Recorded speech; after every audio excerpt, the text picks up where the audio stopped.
10 milyon so'mdan 20 milyon so'mgacha oylikli ish qarab yuribmisizlar. Xudo xolasa sizlarga to'p qo'ydim. Assalomu alaykum, hurmatli kuzatuvchilarimiz. Xudo xolasa bugun sizlarga zo'rindan ish topdim. Ko'rib turganlaringizdek, g'iz sovut bo'ladi. Mini g'iz sovut emas, katta g'iz sovut.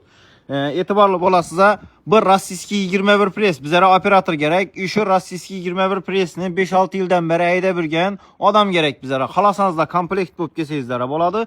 Xohlasanizlar operatorchilikka kelsangizlar bo'ladi. Bir de sizlarga 3 vaqt ovqat beriladi. Azanda çaylarınız, novatlarınız, tuxumlarınız beriladi. Ebetdə kak polojini polo pişədi. Dokumentalni iş alınады. Giyiş tələsə özəriz xalan ovqatlanıb pişirib yeyişləriniz mümkün. Görüb turganlaringizdek kərüz soğutumuz bu 21 press bo'ladi. Şöyle e'tiborli bo'linglar. 5-6 yildan beri haydab yurgan tajribaga ega odam kerak bizlarga. Bu lentali variantimiz bo'ladi. Bu kərüz soğutumuz.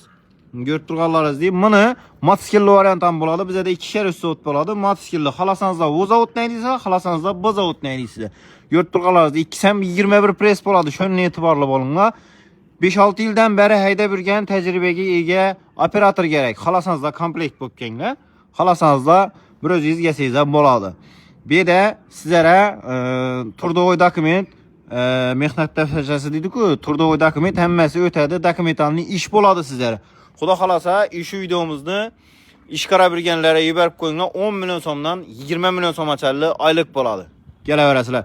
Ekrandagi pastdagi nomerlarga murojaat etsangizlar, qolgan ma'lumotlarni bilib olishlaringiz mumkin. Videolarimiz manfaatli bo'lgan bo'lsa, like'lar bilan qo'llab-quvvatlab turasizlar. Kanalimizga yangi bo'lsangiz obuna bo'lib qo'yinglar. Shunday zo'r yangiliklarni ishlarni chiqarib borishda davom etamiz. Sog' bo'linglar, omon bo'linglar.